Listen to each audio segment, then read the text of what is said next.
This is GM Word of the Week, and I'm Fiddleback. Rat. There are few universal truths in role-playing games, or in games in general.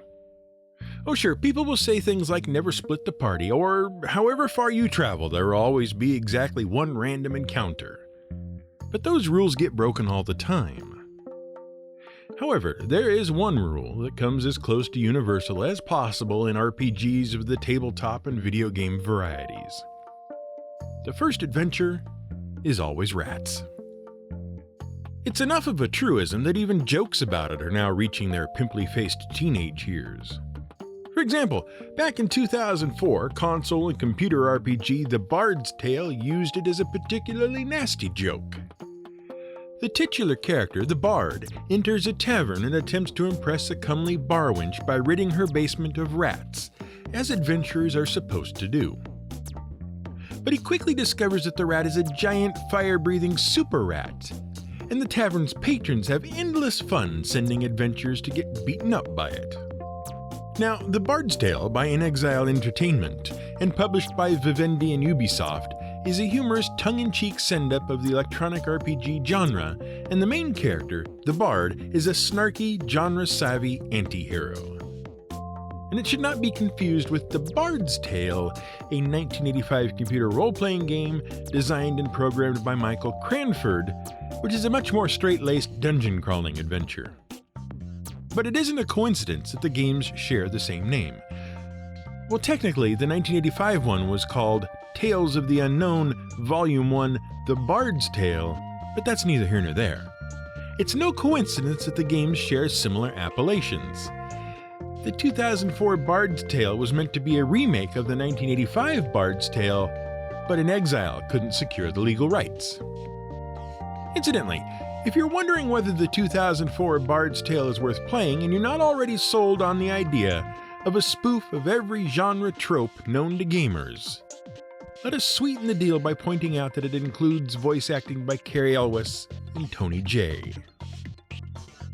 But back to the rats. In role-playing games, you rarely fight normal rats. And that's because normal rats aren't much of a threat. Seriously, we can say that from experience. See, one of us, lives in a city that was recently named the rattiest city in the United States by the Orkin Pest Control Company for the second year in a row. And recently, during some building construction, a displaced rat managed to make its way into our apartment. After several unsuccessful attempts to trap the little bastard, we luckily happened to catch it by surprise one night and were able to engage it in direct melee combat. And we won in one round. We didn't even lose any hit points. But we did gain 25 experience points. The thing is, as we've been forced to learn by recent circumstances, rats are fascinating creatures. Disgusting, but fascinating. And some of their most fascinating traits are also what make them so hard to control. For example, rats are neophobic. That means they distrust anything new in their environment. New foods, new wooden platforms with spring-loaded wire bits of unknown purpose, new poisons, and that's why, when you're trying to trap a rat, it's important to gradually acclimate rats to the traps and to the bait before you actually set the traps. And even then, it can be very difficult to get a rat to accept new food. See, rats begin learning what foods are safe before they are even born.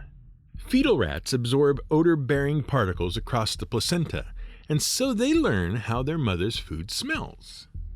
This continues after birth, during nursing, as their mother's milk also contains odor-bearing particles. So rats learn to prefer the foods their mother knew was safe. And then there's rat breath. See, rats are communal creatures. Often one rat will explore, and when it encounters a new food, it will test it by eating a very small amount. When it returns to the nest, other rats smell the food on its breath. Thus, rats learn to recognize safe foods by sniffing the breath of other rats. But rat breath also contains particularly stinky chemicals. So after one rat has eaten from a source of food, other rats who come upon the food can smell the rat breath on the food. Now, All of this is very important because rats have a major weakness when it comes to dangerous food. Rats can't vomit. If they eat something dangerous or poisonous, they're stuck with it. And they generally respond by drinking copious amounts of water or eating large amounts of inedible absorbent matter like clay. That's why, in general, when rats have been poisoned, they leave their nests in search of water. Generally speaking, when we're talking about pest rats, we're talking about two different species. First, there's the Norway rat, or Rattus norvegicus. They are also called brown rats, street rats, or sewer rats. The Norway rat is about 7 to 10 inches long, brown or gray in color, and weighs about 11 ounces. They are omnivorous. They can eat almost anything, and while they prefer grains and cereals, they will also kill fish, sparrows, and ducks. Norway rats have an excellent sense of smell, but poor eyesight. They have powerful jaws and teeth, and they're excellent burrowers. And they tend to enter homes through the lower elevations. They are excellent at finding damage in home foundations and will even tunnel their way into homes. The second common species of rat is the black rat, or Rattus rattus, also called the ship rat, roof rat, or house rat. Black rats, despite the name, can range from black to brown and are smaller than their Scandinavian cousin. They are also omnivorous, but prefer nuts, fruits, and seeds, but will also eat lots of grains and cereals. Thus, they are a bane to farmers, destroying everything from sugarcane to wheat and corn. The black rat is an adept climber. They love to climb trees and, from there, leap onto the roofs of houses. And from there, they gain access to attic spaces. Now, interestingly, both black rats and Norway rats originate from the same place in the world. Can you guess where? If you said Asia, you're right. Both the black rat and the Norway rat evolved from similar ancestors about 1.2 million years ago. Norway rats evolved in the plains of Mongolia and northern China. Black rats evolved in southern China and India. At some point in the distant past, rats discovered that humans were an excellent source of food and shelter, and thus they became a human-dependent association that biologists call commensalism, which is an ecological relationship in which one species becomes dependent on another without having any reciprocal effect. Contrast this with symbiosis, where two species mutually benefit each other, and parasitism, where one species benefits from another while also doing it harm. It isn't clear when rats first migrated to the West. It was originally believed that the first black rats traveled to Europe with humans during the Crusades. But black rat skeletons have been discovered in Italy that date back to the 2nd century BCE. Norway rats arrived in Europe many centuries later, and the exact details of their arrival remain unknown. Norway rat skeletons have been discovered in Germany that date back to the 9th century AD, and several naturalists record sightings of Norway rats in the 1500s. The naturalist Pallas once observed a mass migration of Norway rats swimming across the Volga River in southern Russia in 1727. By the 18th and 19th centuries in Europe, the larger and more aggressive Norway rat had displaced the black rat in most urban centers. Rat catchers exterminated rats by the droves, but they also captured many live rats. Rat fights and rat races became common attractions, and rats were even eaten during times of famine. Rats were also selectively bred for their appearance and temperament, and eventually rats were domesticated. In the 1800s, rats were first used in breeding and psychological experiments, and they have remained popular laboratory animals due to the ease with which they can be bred and their physiological similarities with humans. It should be noted, though, that there is no evidence to suggest that Norway rats first appeared in Norway. So why are Norway rats called Norway rats? Well, no one is really sure, but it seems to be because English naturalist John Birkenhout named the species Rattus norvegicus in a 1770 book detailing the natural history of the British Isles. It seems he assumed the rats had come to England on Norwegian trade ships. And that wasn't the first time the wrong people were blamed for rat infestations. But to understand that, we need to discuss a little bit of British history. And we'll start with one of the most famous figures in English history. A figure so famous, Even the Monty Python comedy troupe had a song about him. Oliver Cromwell. Well, actually, we have to start a lot before that. Way back in 1066 CE, the Norman family, led by William the Conqueror, invaded England. In order to administer their rule of England, the Normans relied on a system of nobles to govern the country. And that basically kicked off the feudal system in England. Now, in the early 1200s, a man named John inherited the rule of England as well as parts of western France. Technically, John was the King of England, the Duke of Normandy, the Duke of Aquitaine, the Count of Anjou, and the Lord of Ireland when he first took power. The problem was, Normandy, Anjou, and Aquitaine. Those are three substantial regions in France. And by controlling those regions, King John actually had more power in French lands than King Philip II, the actual King of France. As you might imagine, this made King Philip a bit upset. And so Philip did what any level-headed monarch would do when faced with the possibility that his greatest rival had more influence over his own kingdom than he did. He seized it all. Needless to say, King John wasn't too happy about this. In fact, he became obsessed with reclaiming his lands in France, and he began pouring money into fighting battles in France. Actually, mostly he began pouring money into losing battles in France. Now, John already had a reputation for ruthlessness, but he quickly added obsession and vindictiveness.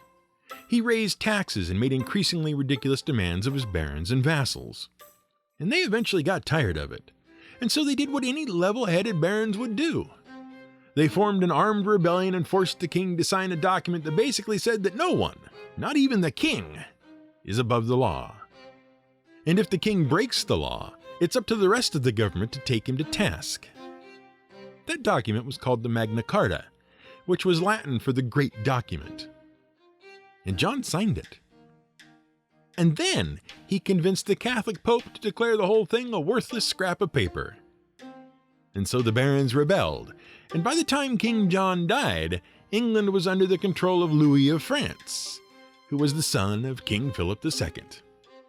The rest was under control of King Alexander II of Scotland, who was some rebel baron's buddy. The whole thing was finally settled after John died, and the few people who had remained loyal to him sent out a letter saying that if they made John's son Henry III King of England, he would sign the Magna Carta. He did, and they did. That is, he signed the Magna Carta, and the barons made him king. Now the problem was that as Henry III grew up, he didn't really like the Magna Carta very much. Kind of like Simba the lion cub, he felt that a king should be able to do whatever he wanted. Under the Magna Carta, the barons of England expected King Henry III to ask for permission before raising taxes, and to appoint the ministers that the barons demanded. Tensions grew, and the barons once again felt the need to force the king to accept their authority.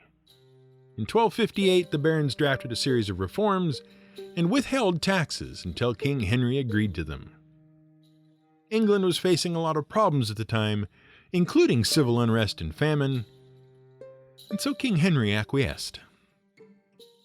In 1265, in accordance with the reforms of 1258, a baron named Simon de Montfort gathered a council of elected officials in Westminster, a village outside of London. Now, when we say elected officials, it's important to understand that all of the officials were nobles, barons, and lords and the like, and they were elected by their peers. Each one represented a county or city in the Kingdom of England. Now, this wasn't the first such gathering in English history. Previous such councils had helped select monarchs and had served as advisors, but they lacked any real political power. But this gathering had wealth and political clout. And that basically laid the foundation for what would become the modern foundation of the British parliamentary system. In point of fact, with very few interruptions, the modern British Parliament has been meeting on the same spot since 1265. For those not in the know, the United Kingdom of Great Britain and Northern Ireland, yes, that's its full name, is a constitutional parliamentary monarchy. Yes, we know, that sentence is quite a mouthful. You're lucky we didn't throw in the fact that the Parliament is bicameral. Under the British system, the monarchy has the authority, but Parliament has the power. In essence, the British Crown, the King or Queen, is responsible for signing into law the bills written by the Parliament and for choosing the Prime Minister. The Prime Minister acts as the head of the royal government and also generally leads the Parliament as a member of the political party with the majority of seats. The Parliament is divided into two houses. The 650 members of the House of Commons are elected by the people of the United Kingdom and wield the majority of legislative authority. They make the laws. While he does not technically have to be, the Prime Minister has been chosen from the elected members of Parliament, or MPs, since 1902. The House of Lords is a little bit more complicated. 92 members of the House of Lords are hereditary lords, essentially representing the nobles of the UK. 26 members are bishops of the Anglican Church. The other 750 or so members of the House of Lords are life peers. Life peers are individuals who have been granted the honor of serving in the House of Lords as a way of recognizing their service to the nation or their status, reputation, or background. Many are former political officials, judges, and business leaders.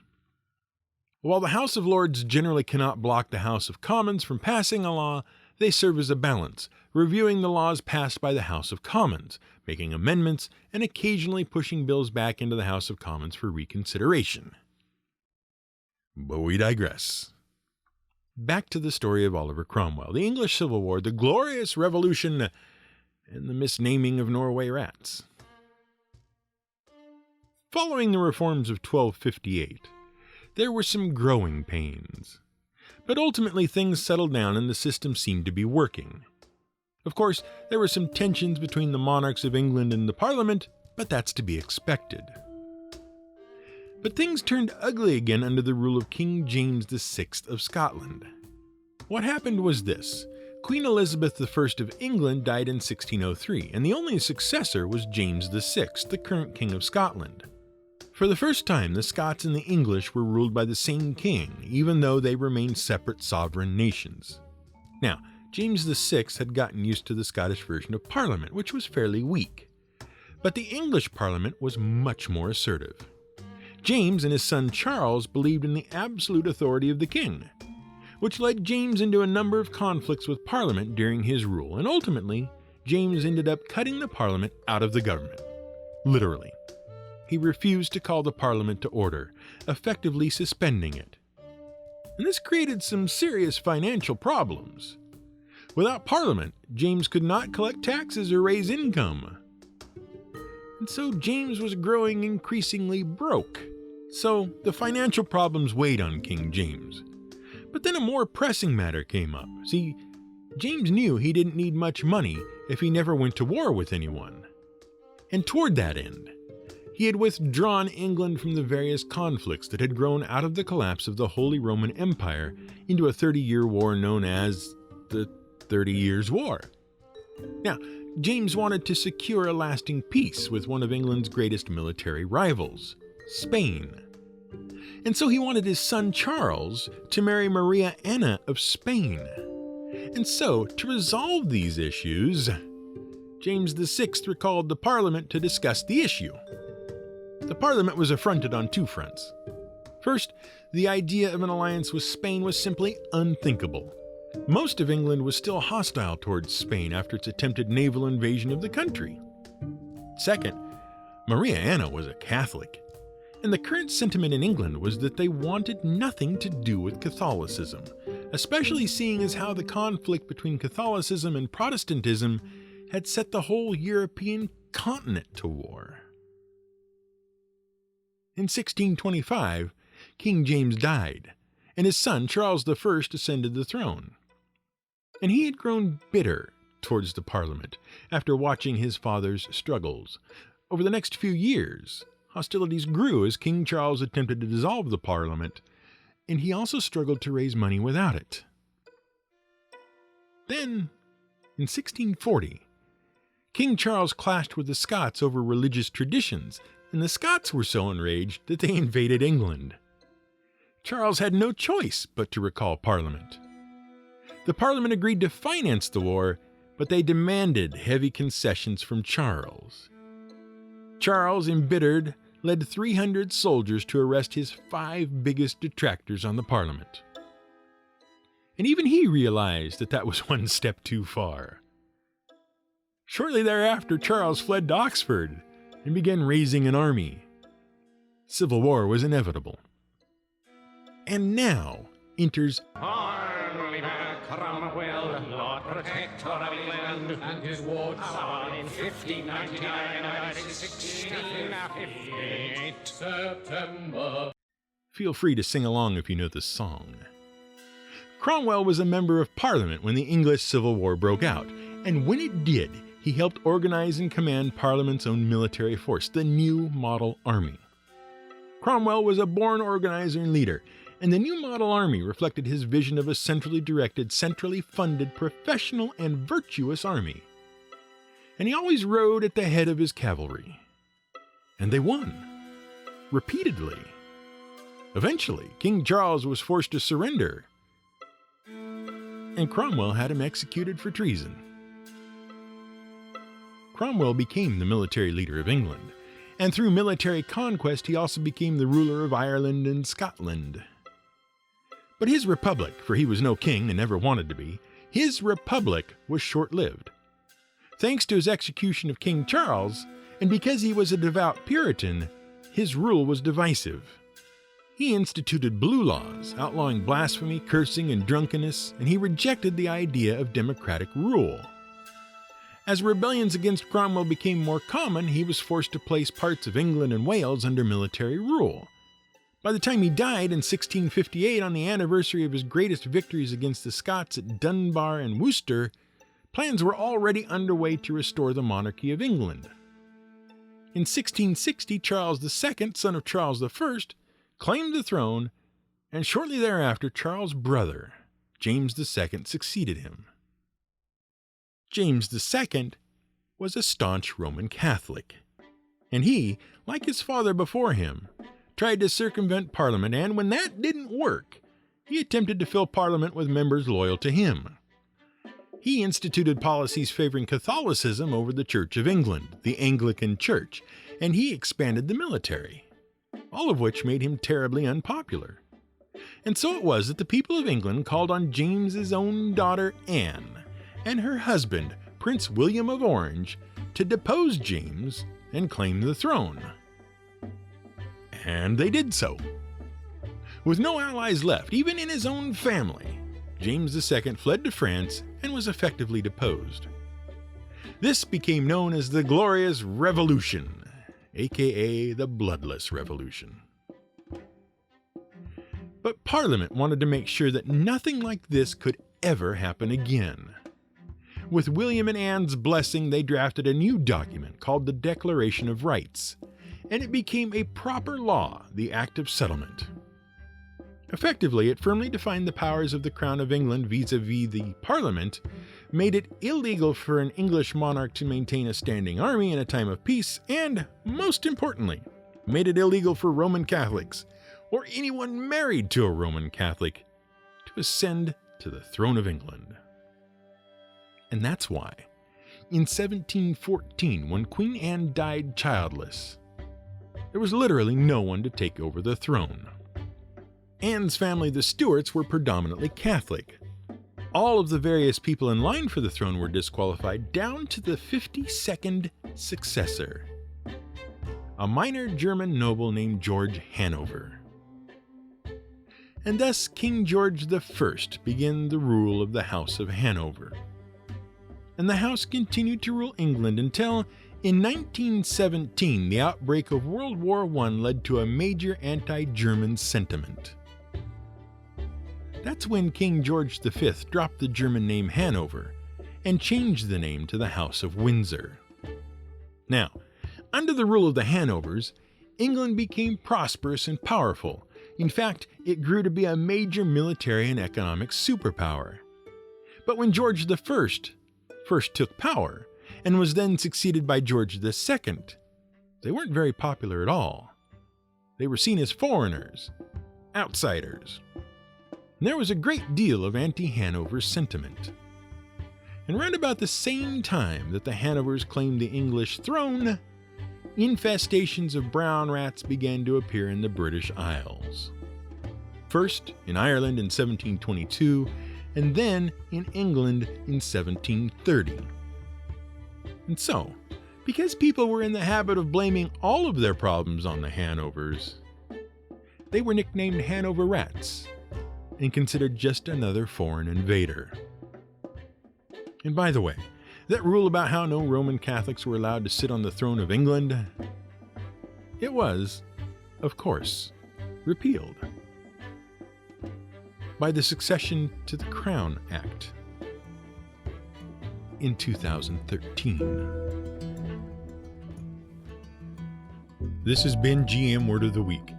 It's written and researched by The Angry GM and produced by me, Fiddleback. You can support us on Patreon at patreon.com/GMWordOfTheWeek. You can find more at gmwordoftheweek.com and theangrygm.com.